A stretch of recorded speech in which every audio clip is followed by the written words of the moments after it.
ધોરણ 11 science chapter number 3 સુરેખ પથ પર ગતિ. એમાં આપણે લાસ્ટ લેક્ચરમાં અગત્યના સૂત્રો ભણ્યા હતા, વિકલન અને સંકલનના સમીકરણો, અને એની ઉપરથી ઉદાહરણ નંબર 3.2 પણ જોયું. આજે આપણે આ ચેપ્ટરની સૌથી અગત્યની થિયરી ભણીએ, નિયમિત પ્રવેગી ગતિ માટેના સમીકરણો. નિયમિત પ્રવેગી ગતિ માટેના સમીકરણો. આકૃતિમાં વેગ વિરુદ્ધ સમયનો આલેખ દર્શાવેલો છે. વેગ વિરુદ્ધ સમય. ધારો કે t બરાબર 0 સમયે પદાર્થનો પ્રારંભિક વેગ. ધારો કે t બરાબર 0 સમયે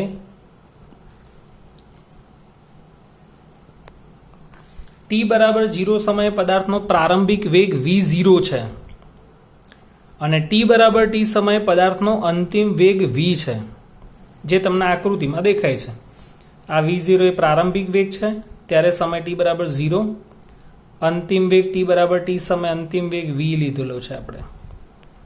તો પદાર્થ અચળ પ્રવેગી ગતિ કરે છે. પ્રવેગ એટલે ઢાળ વધતા ક્રમમાં આવશે ઉપર તરફ, એટલે અહીંયાથી આમ ઉપર તરફ આપણે દર્શાવેલો છે. આપણે આલેખોની ચર્ચા કરી લીધી.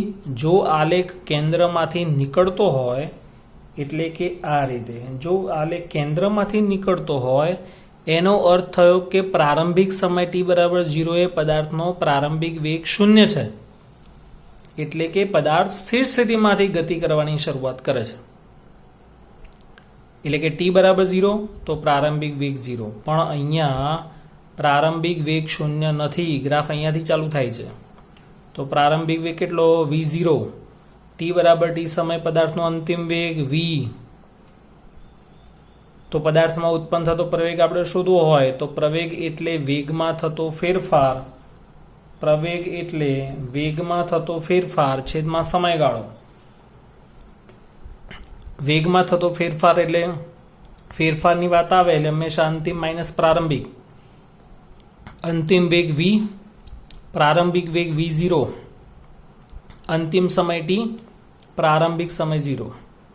તો a બરાબર delta v by delta t. t ને ગુણાકારમાં લઈ જાઓ તો v માઇનસ v0 બરાબર at. તો v બરાબર v0 પ્લસ at. જ્યાં v એ t સમય પદાર્થનો અંતિમ વેગ છે, v0 એ t બરાબર 0 સમયે પદાર્થનો પ્રારંભિક વેગ છે, a એટલે પ્રવેગ અને t એટલે સમય. આ અચળ પ્રવેગી ગતિનું પહેલું સમીકરણ મળ્યું આપણને. હવે આપણે બીજું સમીકરણ શોધવું છે. તો વક્ર વડે ઘેરાયેલું ક્ષેત્રફળ એ સ્થાનાંતરનું મૂલ્ય આવે છે. ખાસ ધ્યાન રાખજો, વેગ વિરુદ્ધ સમય, વેગ વિરુદ્ધ સમયના આલેખ વડે ઘેરાયેલું ક્ષેત્રફળ એ સ્થાનાંતરનું મૂલ્ય આપે છે, અને ઢાળ એ પ્રવેગનું મૂલ્ય આપે છે. તો મારે સ્થાનાંતર કે અંતર શોધવું હોય તો મારે આ બધું ક્ષેત્રફળ શોધવું પડે. હવે આ બધું જ ક્ષેત્રફળ શોધવું હોય તો એના માટે આપણે 10મા ધોરણમાં ભણી ગયા તમે, તો આમાં બે ભાગ પાડી દેવા પડે. એક લંબચોરસ અને બીજું ત્રિકોણ. તો એટલા માટે આપણે સૂત્રમાં લખ્યું x બરાબર ખૂણો BAC નું ક્ષેત્રફળ કાં તો ABC નું ક્ષેત્રફળ વત્તા ચોરસ લંબચોરસ ODCA નું ક્ષેત્રફળ. આપણે આ લાઇનિંગ દોરેલી છે એ આખું ક્ષેત્રફળ શોધવું છે, તો એના આપણે બે ભાગ પાડી દીધા. ઉપરનું ચોરસ ત્રિકોણનું ક્ષેત્રફળ, નીચે લંબચોરસનું ક્ષેત્રફળ. હવે ત્રિકોણનું ક્ષેત્રફળ આપણે લખવું હોય તો ત્રિકોણનું ક્ષેત્રફળ કેવી રીતે લખાય? 1/2 પાયો ગુણ્યા વેધ. 1/2 પાયો ગુણ્યા વેધ. પાયો કયો કહેવાય? AC. વેધ કયો કહેવાય? BC. પણ AC બરાબર તો OD થાય, AC બરાબર તો OD થશે, અને BC બરાબર AV થશે. સોરી, ABC અને D નામ આપી દો અને E નામ આપી દો. આ બંને સરખું થશે, પણ આનું મૂલ્ય શોધવું હોય શું કરવાનું? v minus v0. v minus v0, તો આટલું પણ શું થશે? v minus v0. અને AC શોધવું હોય તો આપણે OD શોધવું પડે. અને ઓડી બરાબર ટી માઇનસ 0, કારણ કે અહીંયા ટી બરાબર 0 હશે. તો 1/2 પાયો ગુણ્યા વેધ એટલે એસી ગુણ્યા બીસી વત્તા લંબચોરસનું ક્ષેત્રફળ લંબાઈ ગુણ્યા પહોળાઈ એટલે ઓડી ઇન્ટુ ડીસી. એસીનું મૂલ્ય ટી માઇનસ 0, એસીનું મૂલ્ય ટી માઇનસ 0, બીસીનું મૂલ્ય વી માઇનસ V0, ઓડીનું મૂલ્ય ઓડી બરાબર ટી, અને સીડી એટલે આમ સામસામેની બાજુ સરખી તો V0 માઇનસ 0. તો આમ સમીકરણ થશે x બરાબર V0t, બીજું પદ આપણે પહેલા લખ્યું V0t plus 1/2 t V minus V0, પણ આ સૂત્રમાંથી કિંમત મૂકો તો V માઇનસ V0 તો 80 છે, તો અહીંયા 80 આવે તો 80 સ્ક્વેર, તો x બરાબર V0t પ્લસ 1/2 80 સ્ક્વેર. આ અચળ પ્રવેગી ગતિનું બીજું સૂત્ર મળ્યું, x બરાબર V0t પ્લસ હાફ 80 સ્ક્વેર. અહીંયા x ની જગ્યાએ d પણ લખાય.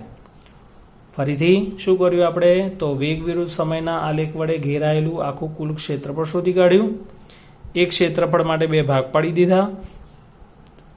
ત્રિકોણનું ક્ષેત્રફળ 1/2 પાયો ગુણ્યા વેધ અને લંબચોરસનું ક્ષેત્રફળ લંબાઈ ગુણ્યા પહોળાઈ. સામસામેની બાજુ સરખી એટલે ટી માઇનસ 0, આ સામસામેની બાજુ સરખી એટલે અહીંયા વી માઇનસ V0. એવી રીતે કેલ્ક્યુલેશન કર્યું તો છેલ્લું સ્ટેપ મળ્યું x બરાબર V0t પ્લસ 1/2 80 સ્ક્વેર. હવે આપણે સરેરાશ વેગ આગળ ભણ્યા. સરેરાશ ઝડપ એટલે પથ લંબાઈ છેદમાં સમયગાળો, અને સરેરાશ વેગ એટલે સ્થાનાંતર છેદમાં સમયગાળો.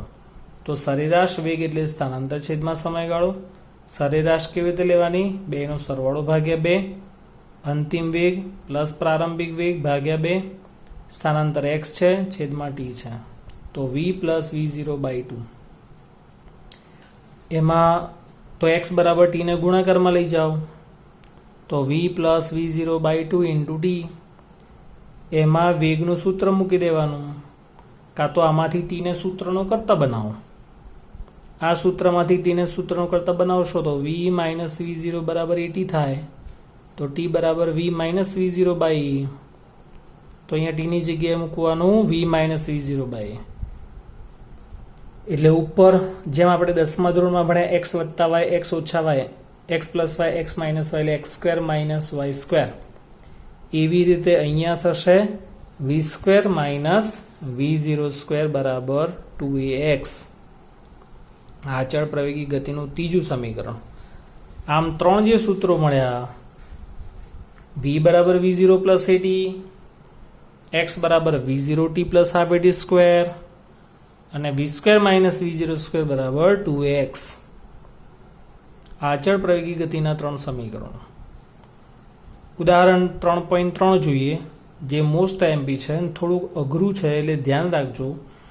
કલનશાસ્ત્રની રીતનો ઉપયોગ કરીને નિયમિત પ્રવેગી ગતિના સમીકરણો મેળવો. ધારો કે t બરાબર 0 સમયે, ઉદાહરણ નંબર 3.3, t બરાબર 0 સમયે પદાર્થનો પ્રારંભિક વેગ v0 લીધો, t બરાબર t સમયે પદાર્થનો અંતિમ વેગ આપણે v લીધો. પ્રવેગનું સૂત્ર આપણે જાણીએ છીએ, a બરાબર dv/dt, તો dv બરાબર a dt થશે. બંને બાજુ આપણે સંકલન લઈ લીધું. હવે સંકલનમાં અહીંયા જો dt હોય તો સમયની લિમિટ આવે, અહીંયા dv હોય તો વેગની લિમિટ આવે. તો જ્યારે પ્રારંભિક સમય t બરાબર 0 છે ત્યારે પ્રારંભિક વેગ v0, જ્યારે અંતિમ સમય t છે ત્યારે અંતિમ વેગ v. dv નું સંકલન v થાય, એવું આપણે લાસ્ટ લેક્ચરમાં ભણ્યા હતા. dx નું સંકલન x, dy નું y, એવી રીતે dv નું સંકલન v થયું. પ્રવેગ અચળ છે, dt નું સંકલન t થયું. અપર માઇનસ લોઅર એટલે v માઇનસ V0. એ અચળ છે, અહીંયા પણ અપર માઇનસ લોઅર, તો v માઇનસ V0 બરાબર 80. તો ઉપરનાની જેમ આગળ થિયરી ભણે એના જેવું સૂત્ર આપણને મળ્યું, પણ સંકલનની મદદથી. વળી બીજું સૂત્ર આપણે જાણીએ છીએ, વેગ v બરાબર dx/dt. તો dx બરાબર v dt, એમાં v નું સૂત્ર મૂકી દો, v0 પ્લસ એટી, કૌંસ છૂટો પાડો એટલે આ જે dt છે એ બંને સાથે ગુણાશે, તો dx નું સંકલન x થાય, v0 તો અચળ છે, v0 અચળ છે, dt નું સંકલન t થશે, એ અચળ છે, t dt નું સંકલન થાય t²/2, કારણ કે t ની કેટલી ઘાત છે 1, t ની એક ઘાતમાં વધારો કરવાનો, એક ઘાત નીચે આવે તો t²/2 dx નું સંકલન x upper minus lower, v0 એમના એમ, dt નું સંકલન t થાય, t નું સંકલન t²/2, અહીંયા પણ અપર માઇનસ લોઅર, અહીંયા પણ અપર માઇનસ લોઅર, તો x માઇનસ x0 બરાબર v0t પ્લસ 1/2 at². પણ x શું છે? અંતિમ સ્થાન, અને x0 એ પ્રારંભિક સ્થાન, અને અંતિમ સ્થાન માઇનસ પ્રારંભિક સ્થાન કરો એટલે સ્થાનાંતર મળે, કારણ કે સ્થાનાંતરની વ્યાખ્યા શું? સ્થાનમાં થતા ફેરફારને સ્થાનાંતર કહેવાય. તો આ બીજું સૂત્ર મળ્યું. હવે ત્રીજું અને અંતિમ એ ધ્યાન રાખજો. પ્રવેગનું સૂત્ર શું ભણ્યા આપણે? dv/dt. હવે આપણે આ સૂત્રને શું કરીશું? ધ્યાન રાખજો. dx વડે ગુણતા, dx વડે ભાગતા, આ સમીકરણને dx વડે ગુણતા, dx વડે ભાગતા, એટલે એ જ થયું ને. dx કેન્સલ કરી નાખો તો ઉપરનું પદ તમને પાછું મળી જાય dv/dt. ઉપરના સૂત્રને dx વડે ગુણતા, dx વડે ભાગતા, તો હવે શું થશે? એ એમના એમ, dv/dx એમના એમ, dx/dt એટલે એ વેગ થઈ જશે.